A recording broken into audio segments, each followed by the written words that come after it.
Thanks everyone for joining again. And so today, this is actually the third lectures in the Graph Neural Network series. And this lecture, I think, is more focusing on the practical aspects of how to really train a graph neural network for your application with many different kinds of tips, like the graph augmentations and also the training. How to set up a graph neural network for your application. So a little bit recap of the graph neural network. So here it shows the 5 major components of a graph neural network.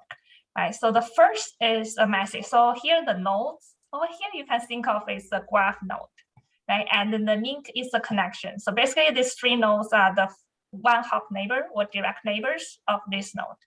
And again, this is again another neighbors of this corresponding node, right? And in a graph neural network, the first step is the message. We need to create a message from the node embeddings, right? So you can think of this as some transformations of node embeddings and get some message to pass on to the neighbors. And the second step is aggregation. Basically, we aggregate all the messages and pass on to this node over here.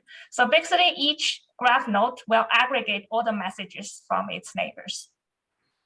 So this is basically one layers of graph neural network, and you can have multiple layers. We are also going to talk about it in these lectures and how we are going to connect the layers, right? So it can be stacked together or it can be just skipped, right? It's just like the residual network, you can even skip a layer over there. And then this one will also talk about graph augmentation. So it's basically to enrich the node features, right? So each node, you can bring in some node features such as the page rank we have introduced earlier, and node centricities, some node degree, etc. Right? So you can use all these kind of features to enrich the node or to inform the network. The last is you need to adapt your graph neural network to your application, right? So you need to define your objective, whether it's a classification task or a regression task. And how can you define the loss and evaluation function, etc. So this is just the overview of that. I think right now, you need to remember for a graph neural network is you always think about neighbors, right? For this specific graph node, first think about its neighbors, where you want to take the messages from. And when you take that message, you need to do some transformation of the node embeddings, right? So you can think of this can be a linear or just one layers of neural network or even multiple layers of neural network to do this transformation to get this message and somehow to aggregate all these messages from the neighbors. So this is what neural network is doing. By the way, so if you have any questions, feel free to unmute yourself and ask me anytime. So first, let's look at how to stack the layers of a graph neural network. So we have, two, one of the most straightforward way is just stack the layers sequentially, right? So this is the one-hop neighbors of this node, and this is kind of the two-hop, if you can think of it, neighbors, although it can be itself also, two-hop neighbors of this node, right? So you can basically just stack all of them together. Right? And then when you add more layers, basically you are receiving messages for more and more of your neighbors. But is there a problem to do this? And actually, well, so first let's look at the standard way, right? So the standard way is just to stack these layers sequentially. And this is your initial node feature, says XB. And after GNN layers, you do that message and aggregation, and then you update your node embeddings. And then gradually, say after multiple graph neural network layers, you get your final node embeddings output. And actually, there's an issue. And if you stack multiple layers or more together, it suffers from the oversmoothing problem. So the oversmoothing is kind of all the node embeddings will converge to pretty much the same value. Because as you stack more and you receive more from the nodes in the graph, and they kind of share the nodes more and more, right? So the node embeddings tend to generated from pretty much the same set of nodes, and then the node embeddings will get very similar. So here it just shows why it happens, right? So we can actually define this receptive field. So this is the set of nodes that determine the embedding of the node, right? Say this is the node of interest in the graph, the yellow one. And if we just train one layer, right? So then it's the direct neighbors of this node, the red one. So it's just a few nodes. However, if you add one layer, so we have two layers, and then you see, you will have more. The receptive field will consist of more nodes. And again, three layers. Well, for this case, it's majority of the graph nodes will be there, right? And then in the end, for all the nodes in the graphs, they kind of share the same set of nodes, pretty much everyone in the graph, to generate embeddings, and you will end up with pretty much the same embeddings there. And it will make it very difficult to distinguish graph nodes this way. And here is another example showing the receptive field for two nodes, right? So because when we need to do some edge prediction, we will use two nodes. And again, you can see the receptive field again suffers from the same problem.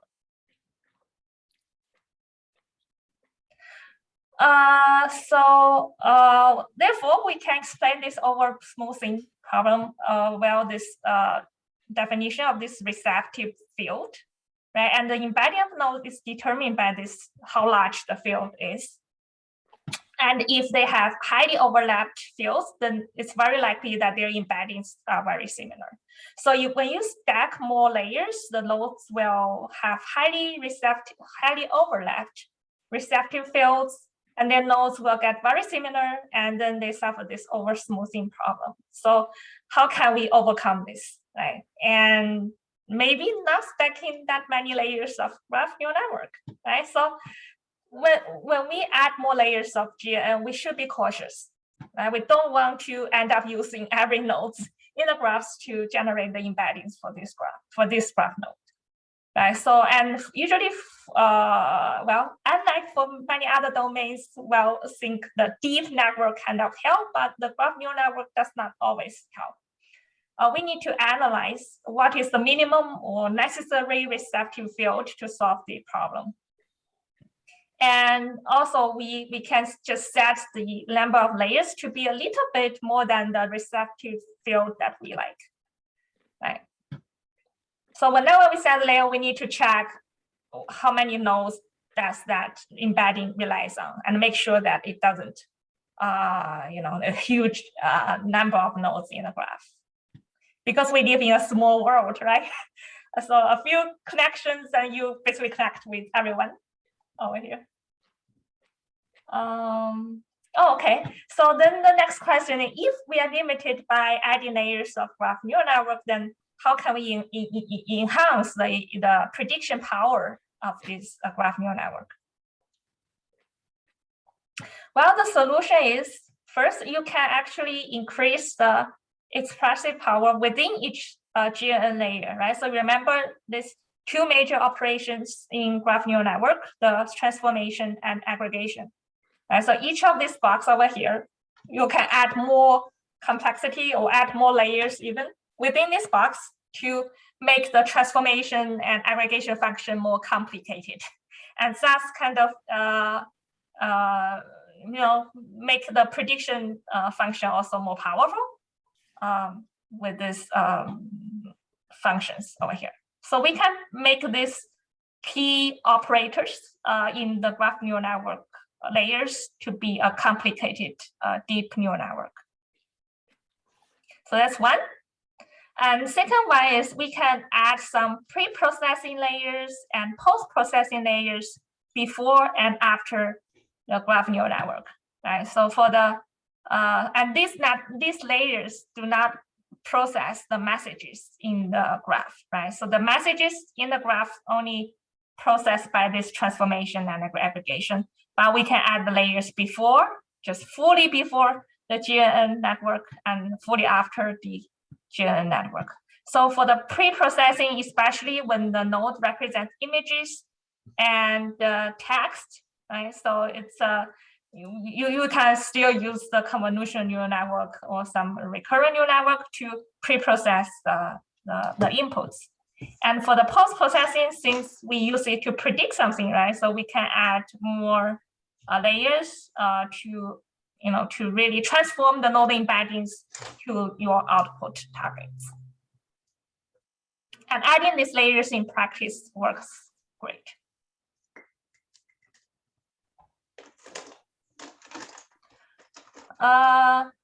So that's one lesson is how can we avoid adding too many layers in the graph neural network?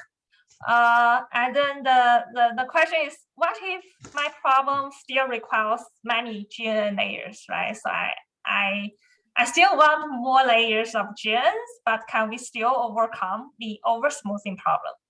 Well, one way to do this is to skip connections or skip layers.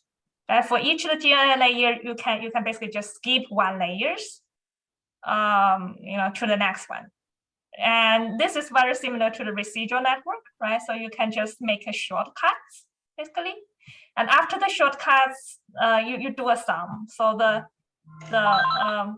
you will be the fx plus x. So this is the inputs of before this layer. Hello? Let me mute you, sorry.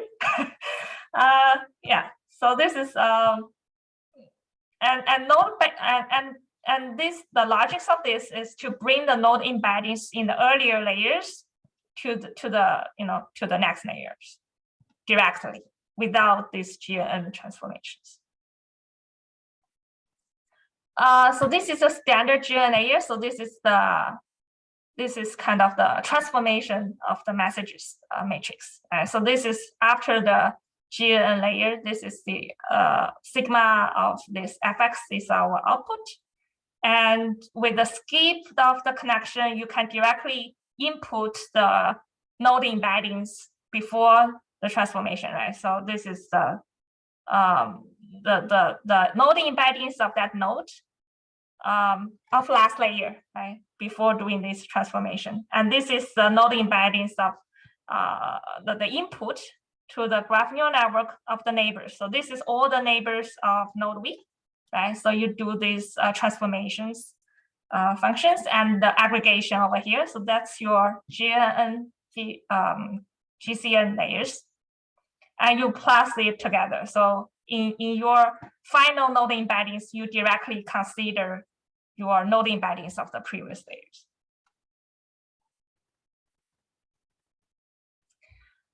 And this is the idea of skip layers. And why do this work? So I think this is a very interesting explanation of this. So it's kind of like the ensemble models, right? So you have simpler models and complicated models. And here by skipping connections, you kind of doing a mixture of models, right? So in your models, you have simpler ones, and you have also can be a complicated ones. And there can be 2 to the n possible paths, right? So for example, one path can be directly to the last output, right? So the node embedding directly without any layers, without any GCN layers, directly to the final output. Or it can be through one transformation, or can be through 2 transformation, or can be just through 2 of the 3 or 1 of the 3. So altogether, there will be a possible of 8 paths over here. So the idea is,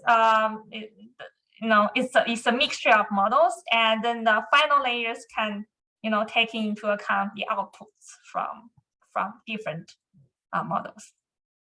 The other option is also just directly bring the node embeddings of every layers to the last layers for the prediction. So the final layers will directly aggregate from all the node embeddings from the previous layers. So all the node embeddings will directly pass to the final layers of the prediction and do the concatenations. And then thus you do the rest of your network for the prediction.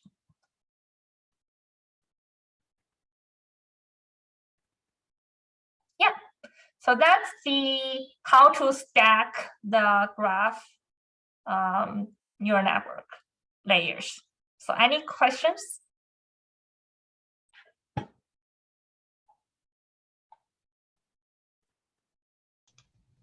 Do you have any sort of intuition about applying attention models here and whether that helps at all to, for example, if the receptive field really should be something more like a path? Yeah. Would do sort of attention models really help with that, or do you have to actually have something that's even more sort of biased than a regular attention model? Yeah, I think in last lecture, if I remember correctly, we did introduce the attention mechanisms in the graph neural network layers. Yes, you can add attention to the layer itself, like which edges to focus more will have a higher importance than the other edges. So in practice, does that actually pick out, let's say, if there's some really important long range interaction, multi-hop interaction between two nodes that are, separated, pretty well separated in a graph, does it really find those kinds of things, or is it kind of, is that over promising, I guess, to expect that? Yeah, I don't have any practical results with that yet, or I haven't encountered this type of situation. If anyone seen whether it should be able to capture that with the attention mechanisms. But again, I think, I think that is just like LSTM, like the recurring neural. I think that is still a challenge if it's really a long chain of message to figure that out. Okay, thanks. Okay, and then next, let's review the graph augmentations. So the general graph neural network framework, like so far we have seen, we just always use the graph structure itself to define this computational graph. The computational graph means like which nodes that we do this aggregate, like where the message we should take from. So far we have seen is always directly take the messages from its neighbors in the graph definition, but it's not always the truth, right? So the raw input graph is not always a computational graph. And actually we can do some augmentations to the node or features or need features itself, or we can even augment the structure so that the graph training can scale up, right? Say if you have a really large graph, you don't want to train directly on such a huge graph, and it will take forever. So our assumption so far has been is this raw input graph structure equals the computational graph. But we want to break this because first is on the features. Well, usually the input graph lacks features, right? And actually we can just enrich it by just pre-computing all the features and directly let the graph neural network know. And also regarding the graph structures, if the graph is too sparse, too few links, and then it will make it very inefficient for the message passing through the nodes. And if the graph is too dense, and then it will become very costly because each node has so many neighbors, right? And when you do the calculation, it's really computational expensive, or the graph is too large. So it's unlikely that the input graph happens to be the optimal computation graph for embeddings. So for the graph feature augmentations, so if the graph lacks features, how can we do the feature augment? We need to do the feature augmentation. And if the structure is too sparse, too dense, or too large, we can, specifically add some virtual nodes or virtual edges for the sparse cases. And for the dense and large graphs, we need to do some sampling to speed up the computation. So in the following slides, it will talk about how to scale up the graph neural network. Then why do we need the feature augmentation? Well, the input graph usually does not have any node features. Right? If it doesn't have any node features, well, one way, direct way, is you just assign some constant values to the nodes and just use it as the initial node features. Or you can just assign some IDs, right? Just some continuous IDs, or use some one-hot vectors for the ID indexes as the node features. Is there some other node features we can add, right? In addition just to this pure index of the nodes. Well, there are some, here it just shows one example that some structures is hard to learn by GNN, such as this cycle count feature, right? Say this node sits in a cycle of length 3, and this node sits in a cycle of length 4. And it's actually very difficult for the graph neural network to train and to directly train on this one. Because the computational graph for this, well, all looks like this binary tree, right? Because each node over here always have 2 neighbors. And if you draw the computational graph, it's like this one node where always, each of the node in the graph will always take the messages from its 2 neighbors. And it doesn't seem, cannot distinguish much of, how big the cycle is in the graph. And actually, we can directly compute this number if it's very important. So certain structures, as we know, are hard to learn by GNN. So why not we just directly derive these features and pass it down as node features, right? We can use the cycle count as the augmented node features. So here it shows one example. So if so this is the node feature, a vector, right? So if this node sits in a cycle with length 3, so it will be over here. So this index will starting from a cycle with length 0. So 0, 1, 2, 3, right? So this vector means that, okay, this node sits in a cycle of length 3. And this shows on the index from 0, right? So this is a cycle with length 4. So you can explicitly pass these features to the graph neural network as node features.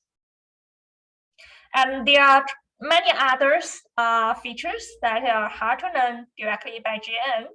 And some commonly used augmented features are such as node degree, clustering coefficient to see how connected this graph is, page rank, centricity, etc. And if you want to check, we have lectures early on to talking about the node features. So any features that we have talked about earlier can be used as the augmented features for the graph neural network.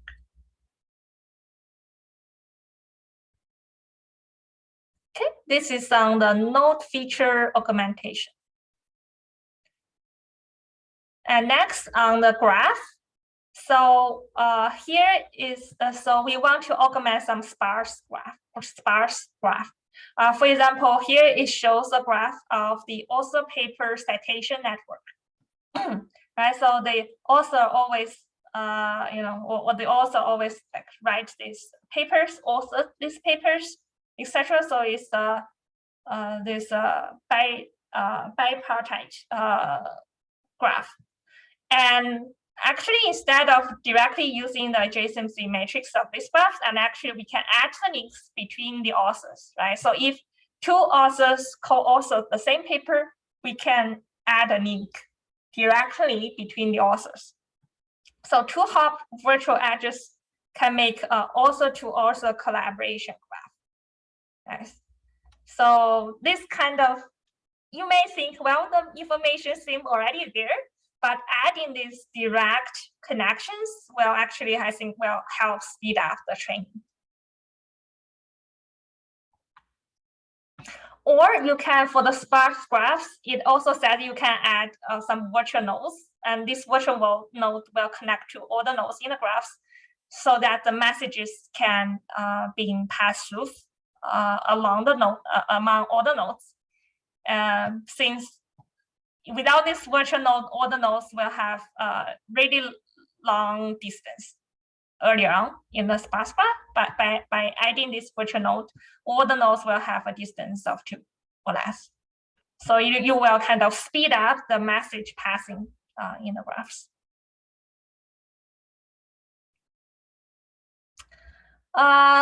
And now it shows the samplings of the neighbors.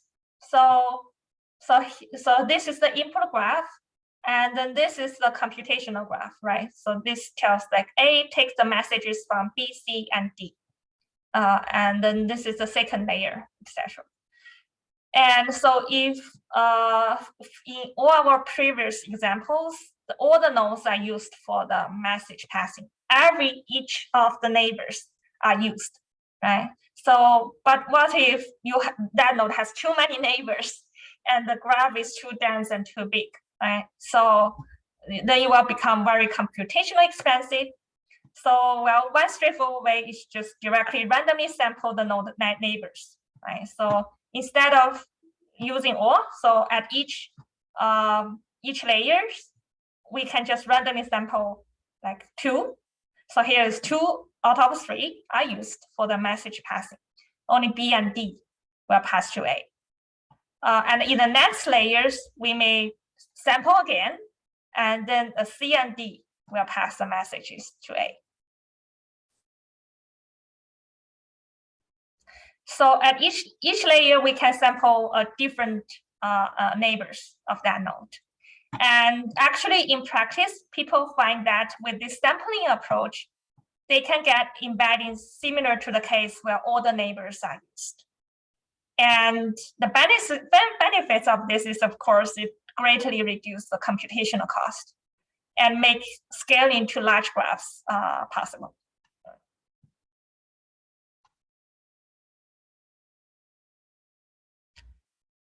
Okay, so that's about the augmentation. So we have talked about how we can add node features, to the graph, and how we can sample the neighbors for the training so that it can work on dense and large graphs to save the computational cost. So any questions on this one?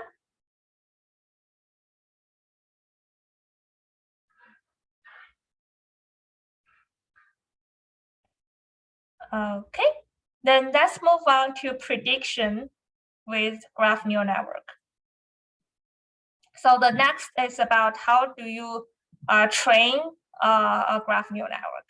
And in order to train, I think the first of the task is to define the learning objective.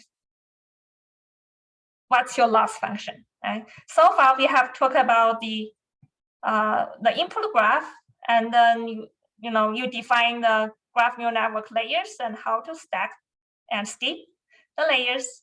And then in the end, we will get some node embeddings for all the nodes in the graph.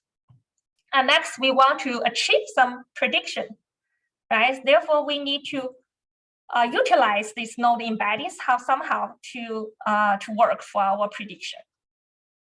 So the output of the graph neural network is basically just a set of node embeddings, and we need to use these node embeddings for our prediction task. And for the prediction task, it can have tasks at different levels, right? So the node levels, edge levels, and graph levels. So let's see how we are going to utilize these node embeddings or aggregate them, for different level of task. So different task levels will require different prediction heads. So the node level prediction, you may just directly utilize the node embeddings, right? And for the edge level prediction, so it's basically a link over here. I think you may need to utilize the 2 node embeddings at the same time, right? For that link. And graph level prediction, you need to consider all node embeddings in that graph for your prediction. So for the node level embedding prediction, this is quite straightforward. We can just directly make prediction using the node embeddings. Say after the GNN computation, we have node embeddings of length d, right? So it's a d-dimensional vectors. And suppose we want to make a k-way prediction, so the output of the prediction is basically a k-dimensional vector. So it can be for the classifications represent k categories, or it can be k target numerical values for a regression task.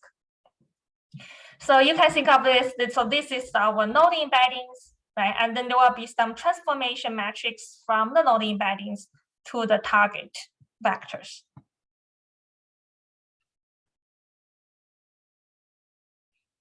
And actually here, it's basically just kind of like 1 layers of perceptual network, right? Multi-layer perceptual network. And actually you can use a deep layers of network to transform from this vector, from node embedding vectors to your target vectors. And on the edge level predictions, well, so we want to predict some values for D and E, right? And then we need to aggregate the embeddings for D and E. So what are the options for that?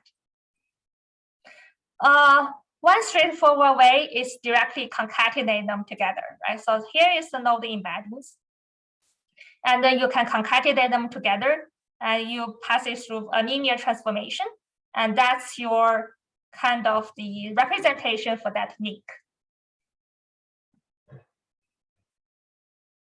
Yeah, so it's very straightforward to utilize the 2 node embeddings. Or you can do the dot product, right? So dot product is also to tell whether these 2 nodes are similar enough. And this, of course, this approach only applies to one-way prediction because it's an inner product, you just get one value. And if you want to apply to k-way prediction, you need 2 different transformation matrices. And in the end, you concatenate them together. And this is also pretty much the same operation as the attention mechanism, right? The multi-hat attention. Well, each attention got its own transformation matrix.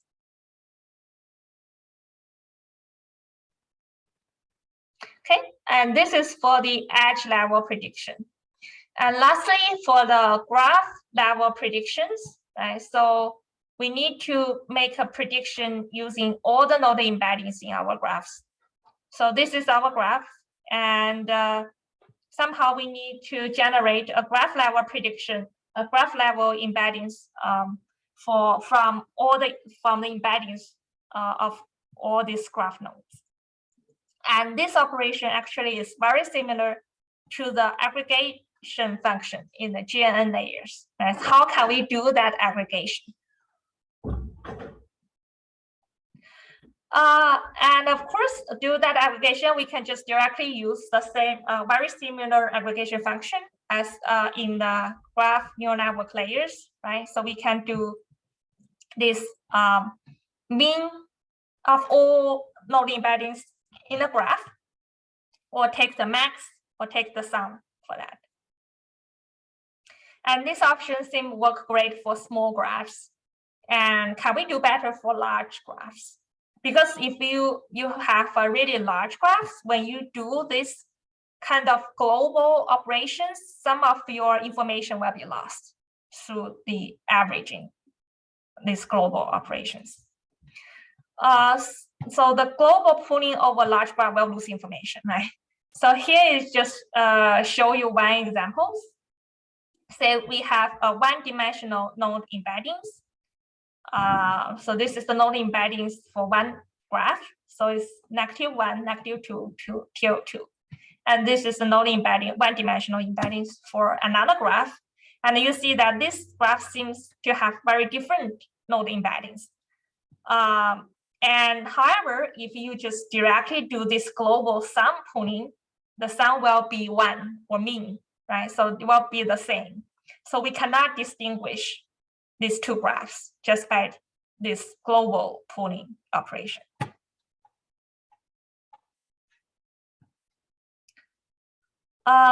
So a solution for this is we aggregate all the nodes embeddings hierarchically. Right? So instead of just taking them all at once, we will figure out, step by step, aggregate them, just like hierarchical clustering, right? So you do the aggregates, first do smaller aggregates, and then do aggregates at a higher level and such, right? So here in these examples, they first do the operation. So the aggregate function is a sum and a ReLU function. First take a sum and then pass it through a ReLU function. So first you can do this, say we just do the aggregate functions for the first two values, and you will get a 0. And then for the next 3 values through this aggregation function, you get a 3. And for round 2, you directly take 0 and 3 and through this same aggregation function, and you get a 3. And we will do the same for the second graph, the first 2 nodes, and then the rest 3 nodes. And then at round 2, we will do this aggregation function again, and we get a 30. So from this, we can get 2 different outputs, right, for these 2 graphs, and then we can distinguish them.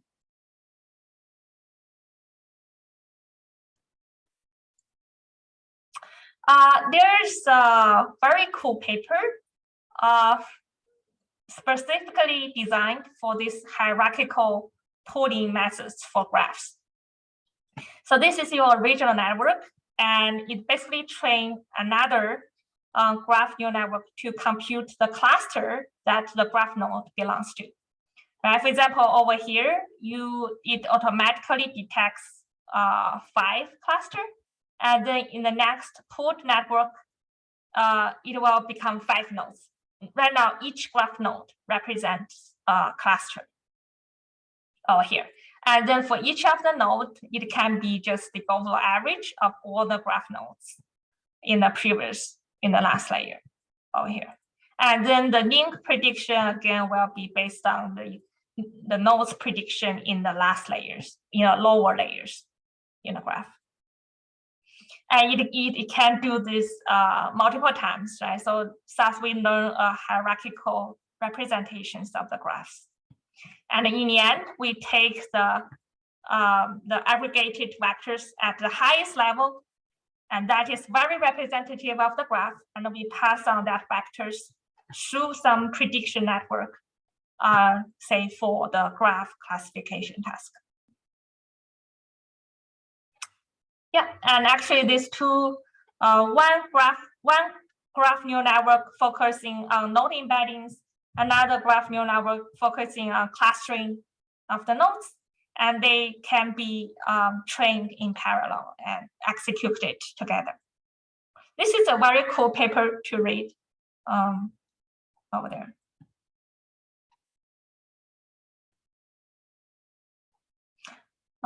Okay, so this is about how to aggregate different node embeddings for different level of task. So any question or discussion you want to comment over here? I see Ted is.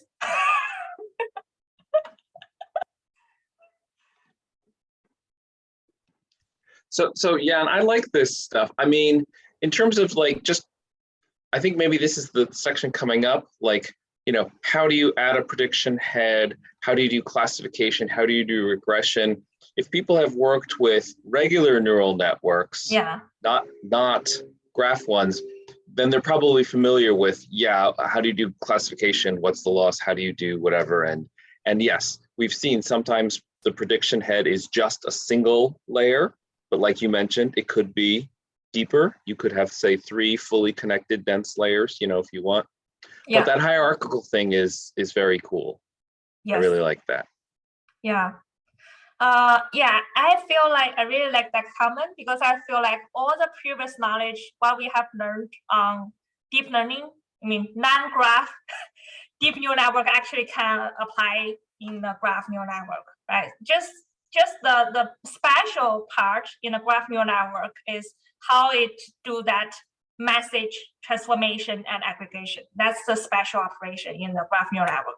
In the end, you are going just to take the node embeddings and do some transformation of node embeddings and use all your previous knowledge in other non-graph deep learning network and do that prediction. So other knowledge still apply over here. Yeah, the one other comment I would make, there was a question I think about, I can't remember if it was live or in the chat, but about like graph attention networks. Mm-hmm. And the thing to note is that if you have like a transformer, the basic vanilla transformer is attending against all the other tokens in the sequence, okay? But in a graph attention network, you're still only attending over your neighbors. So it's not exactly the same thing. So in that one lecture where we said that you can think of a CNN as a special case of a graph where every pixel is connected to its 8 neighbors, both compass and diagonal. And you can think of attention as a graph that's fully connected, a click, where everybody's connected to everybody else. But in real graphs where you're not connected to everybody else, your attention isn't actually able to see. So it's a little bit different in the sense that if you wanted to get signal from someone that's 2-3 hops away, you have to actually encode information and let the next layer use it and the layer after that use it to get a 3-hop signal. You're not directly attending to things 3 hops away. Mm-hmm.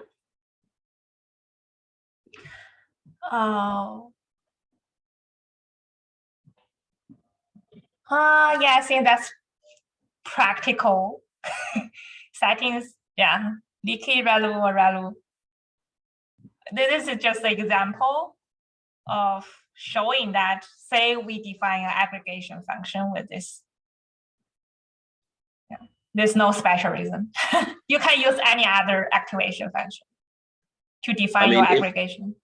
If your problem is valuable enough, you will probably try multiple different activation functions, different learning rates, and see what works best, right? Yeah.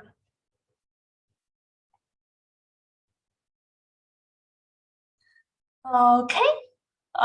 Next, let's talk about how to train a graph neural network.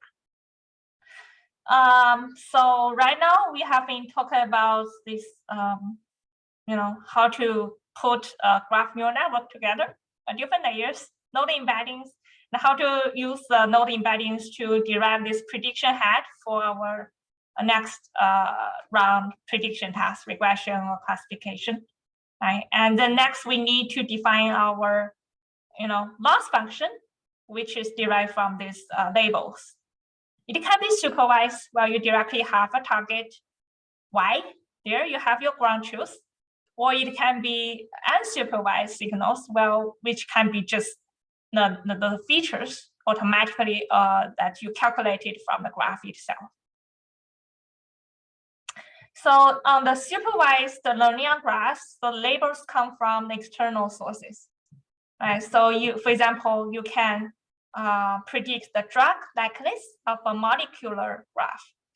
And so that's your target, right? So some say a probability of the drug likeness.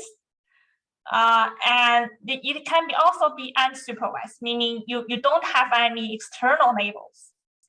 The labels or the signals has to come from the graph themselves, such as the link prediction. You want to predict whether a link between 2 nodes exists in the graph. So, how to do this? Well, you can basically learn them from the existing links in the graph, right? And use that as your supervision. And sometimes the differences are blurry. So it says we still have the supervision in unsupervised learning. It's just the teacher is yourself. So they also call it self-supervised. I think it's a cooler name than unsupervised. The self-supervised make it sounds smarter.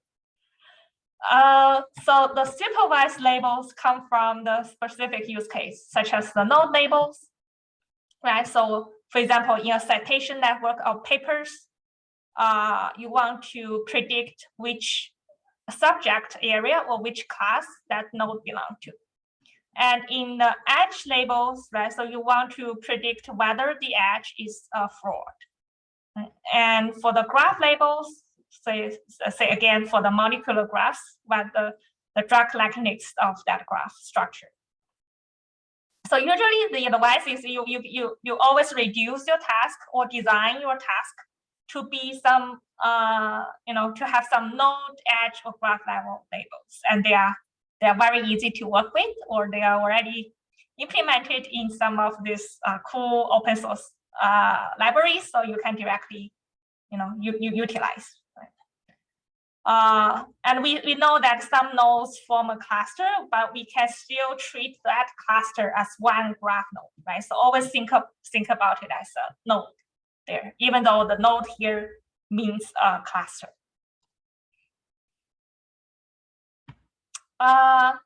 So in the unsupervised case, well, we only have a graph, but we don't have any external labels. So it's a self-supervised learning. We can find the supervision signals within the graphs. For example, we can train a graph neural network to predict the node statistics, such as the clustering, coefficient, page rank, etc. And we can use the graph to predict the link prediction and just use the existing links to supervise the learning, right? To predict whether there should be a link, although right now it's not in the graph.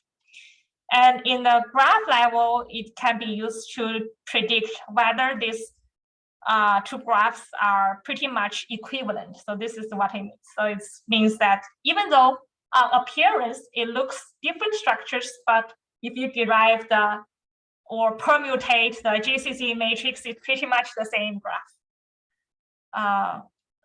And these tasks do not require any external labels for that.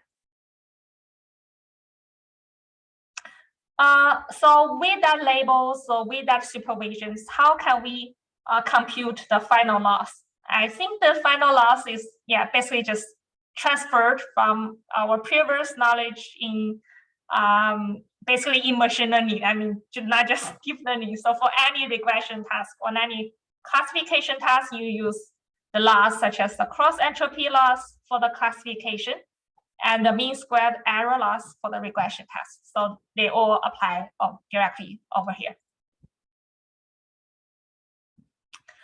And then the settings for the GNN training, right? So right now each data point can be a node, edge, or graph. So that is kind of to define your task. So at node level, we have these labels, edge labels between two nodes, or at the graph level, we have the label for the graph. And then we use these prediction labels to refer to prediction set all levels. So right now, this when you see this Y hat and Y, it can be at node level, edge level, or graph level. So classification basically just labels with the discrete values, right? So you want to figure out what category that node belongs to. And for the regression task, it's a numerical value that you want to predict the drug likeness of a molecular graph. And basically it's still pretty much the same setting. The main difference is just these loss functions. And also, of course, the evaluation metrics will be different to different tasks.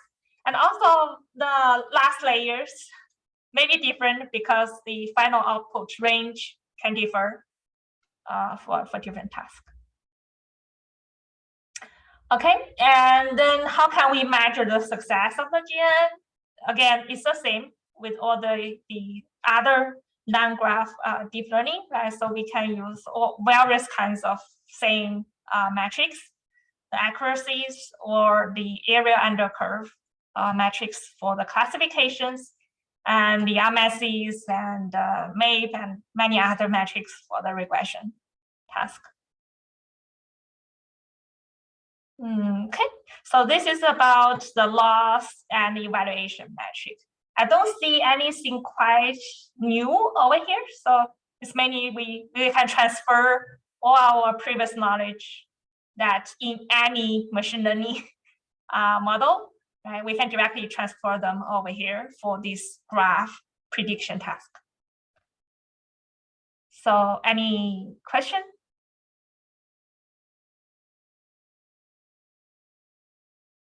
Okay, and then let's move on to setting up a graph neural network prediction task. So what is missing till this point? So right now we have these graph network structures, and how can we, we have our objective, we know how to evaluate it. And then in the training, then how can we train them? So one crucial step in all deep learning training is always this validation, like the train validation test. So how can we do that? So once we have this pipeline established, so how can we really train this pipeline? Right? So we need some validation and test data set from a graph, and how can we do that? And actually, it's a little bit different. So the fixed split, so it can be, we can just split our data set once. So say we have just one training set, one validation set, and one test set, 4. And then the training set is used to optimize these all the parameters in the network. And the validation set is used for the hyperparameter tuning process, right? So there's lots of configurations, and we want to prevent overfitting, and the validation can help us to tune those hyperparameters. And then there's a test set to really, held out from the training and the validation, and that is where we can report our final performance kind of more objectively. And of course, we can do a random split, just like the cross validation, right? So you can randomly split it into, say, 5 or 10 folds. You can do a random split, and then we can average the performance over different splits. A random seeds is like, different random seeds can lead to a different split over here. So what's the difference, right? So why splitting graph is so special? Say we have an image classification task. Each data point is an image, and the data points here are independent, right? So in the non-graph world, most of the instances are independent or treated independent. Maybe not, they are maybe not independent, but we treat them independently. So if we treat them independently, that means that we can just split them easily, right? We just randomly select them, pick some data points into training, pick some into validation and test. And because there's no explicit edges between these nodes, so it's very easy to split them. But it's not the case in graphs, because the most important information in graph is the edges, right? So we cannot just ignore the edges and directly just split the nodes. So for the node classification, so just for example, right? So each data point is a node. And here the data points are not independent, and they are connected by all these edges. Right? So what are our options to create this training, validation, and test set? Solution 1, they call it the transductive setting. Basically, we still use the same graph. And the graph can be observed in all the dataset splits. The only different split is the nodes. So at the training time, we compute the embedding using the entire graph. So the entire graph structures is seen by the model, but we train just using these labels from the training set. Say 1 and 2 are the nodes that we picked in the training set, and we just use these 2 nodes labels for the training. And same, we just use this, say, 3 and 4, these 2 nodes labels for the validation, and the last 2 nodes for the test. Right here, it just means that throughout the pipeline, it will always observe this one graph. The graph structure is known to all stages. And then the second one is we just break the edges between the splits and get multiple graphs. And say we break the graphs into 3 graphs, and 1 graph for training, 1 graph for validation, and 1 graph for test. Right. So basically these edges are gone. And we just use these 2, this graph, subgraph for training and another subgraph for validation and test. So the first solution is the transductive setting. So all these are on the same graph, and the entire graph is observed in all data set splits, and we only split the labels. So the main difference is the labels are used differently for training, validation, and test. And for inductive training, we need to break the data sets into multiple graphs, right? And break the edges. And right now the graph kind of independent. Like 3 graphs are independent. They have no connections between them. So each split can only observe the graph within the split, right? And it will not see other graph structures in the validation test.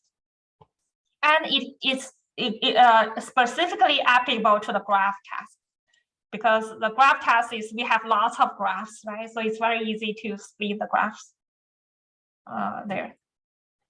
So for the node classification, we will mostly use the transductive way, right? So we will just basically split the labels, not the graph.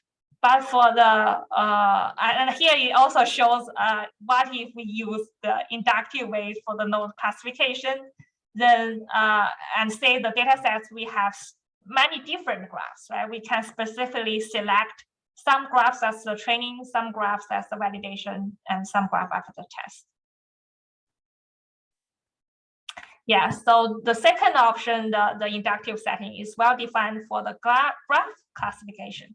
And we can test it on unseen graphs.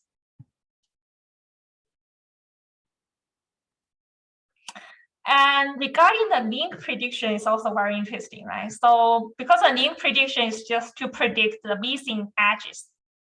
And how can we set this up, right? So what are the training, validation, and tests over here? So this is our original graph. So we can sample some edges or the input graph for the we explicitly hold out some edges for validation and test. And then let the pipeline train on these edges, and then let them predict to see if this prediction can figure out actually there is a link between 2 and 4 and 3 and 4. So the original graph is going to have 4 types of edges. So the first edges is called training message edges. So these edges will define that message and aggregation, that message passing operation in the graph neural network layers.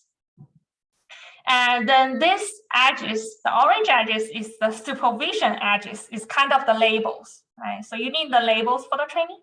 So these edges are kind of, you want to train on these edges to figure out, okay, this link exists, right? And then the pipeline will train to predict or adapt themselves to this label. And then there will be some edges for validation and some edges for the test. And we have this full support in this PyTorch supported libraries, GraphGen.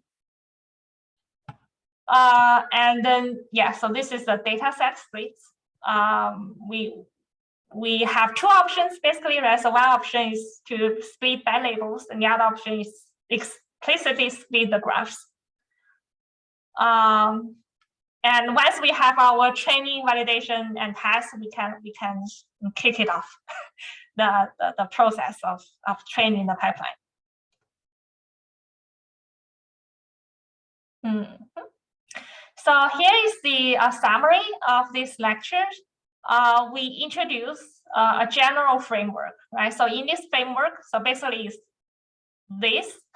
So in this framework, we have these graph neural network layers. We need to figure out how we want to stack the layers together. And once we get to the node embeddings, how we can transform or aggregate them for different tasks at different levels, node levels, edge levels, and graph levels. And then we can transfer all we know from our machine learning, other machine learning applications, the loss functions and evaluation metrics over here to set the target for the optimization problem. And regarding the labels, we have the supervised labels, right, which is explicitly given from external sources, or the self-supervised, which the signals will be from the graph itself. And we have talked about how to train a graph task into training, validation, and test. And that is the complete design of how we are going to train a graph neural network. Yeah. So here is that summary, and actually the slides, it doesn't end here. It has some about like what if the things don't go as planned. But I don't think this is only applies to graph neural network. I think this applies to all deep learning problems. So this is some tips to, what if the deep learning pipeline doesn't work as expected. Then there are some general tips for training a deep learning models, right? Say data pre-processing is important. You need to make sure that the node attributes are normalized, right? We don't want to have some really outlier big numbers in the node attribute, node features. And optimization, usually add them. And activation functions, just as people ask about the activation function value is usually the default, or also based on what type of problems you have, what outputs you want to have. You can have different activation functions. And also it is specifically said introduce bias term in every layer. And also the embedding dimension of the nodes, right? Because the graph neural network is all about learning the node embeddings, how to derive and learn the node embeddings efficiently. And there are several steps that we can debug the issues. For example, the loss is not converging during training. We need to check the pipeline, adjust the hyperparameter, and need to pay attention to the initialization. And also for the model development, we may want to specifically overfit on some training data to really want to overfit, because I think if you can overfit, it means that actually deep learning pipeline work. Then you figure out how to prevent overfitting. But if your pipeline just cannot overfit at all, then something is wrong. You need to check that. I think it's a very interesting tip. Maybe you can just have a small training data set at first and make sure that the training loss can be very close to zero to make sure that the network is powerful for this small data set, and it's a good test to make sure that the pipeline actually works. And then you worry about how to prevent overfit. And then you want to inspect your loss functions and visualize some of your loss, training loss, validation loss, test loss, etc. And also show some resources on the graph neural networks.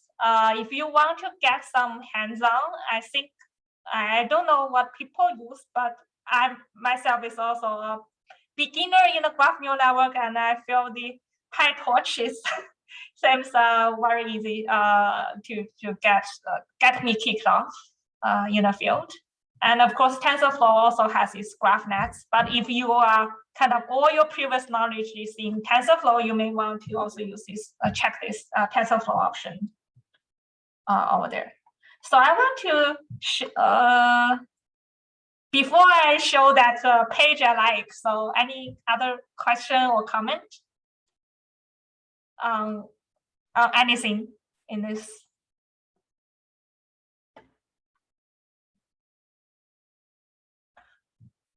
Is the point about overtraining model mainly about model complexity? Yeah, so I think the tip for that is to test whether your deep learning model work, because it can be that during the implementation, there can be some misconnection, right? You thought it connected, but it's not.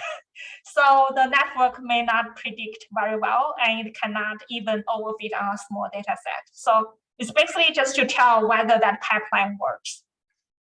Yeah. It's kind of like just a test. And of course, it's over whether this expressive power is enough. Yeah, usually it's enough. Usually it's more for the testing the pipeline, whether there's some bugs or errors in the implementation. Yeah, so yeah, and like if you've made the mistake where like you have your tensor and you're using the wrong dimension for your channels in your code, and you're just completely, you know, passing the data in wrong, basically, you know, then your code's just broken and it won't learn, even if you know, give it something really small that it should be able to overfit on. So it's a good way to detect, you know, human error as opposed to problems with the concept. Yeah. Yeah, actually, in my recent experimentation, it's just an ordinary network, not a graph neural network. When I trained, I realized that the training error always gets stuck. So a training error should not get stuck. So there's some issue with the implementation. So I need to go back to check, and it turns out some initialization problem.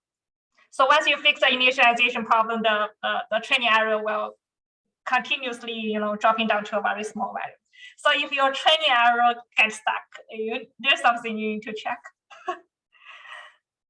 I mean, get stuck at a pretty high level.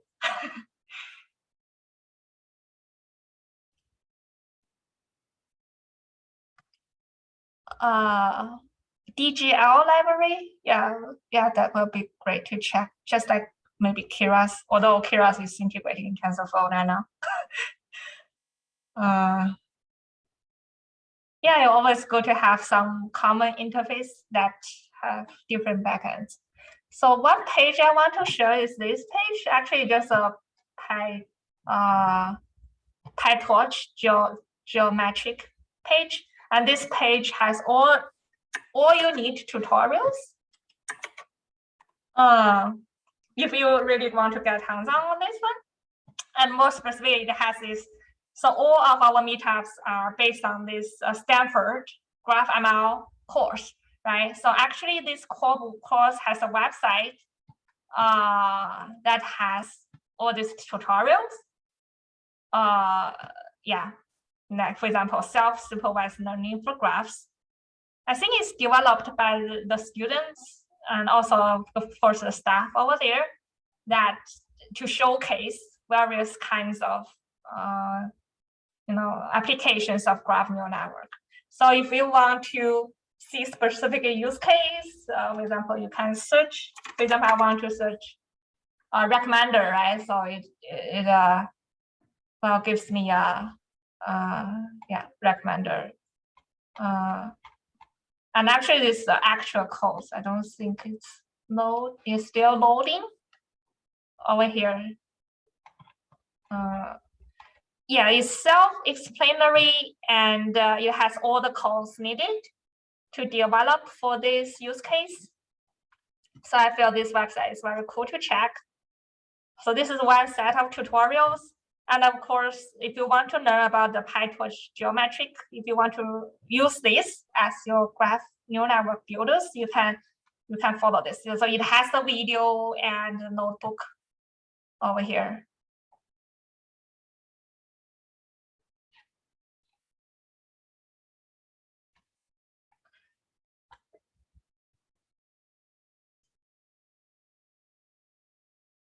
Yeah, does anyone have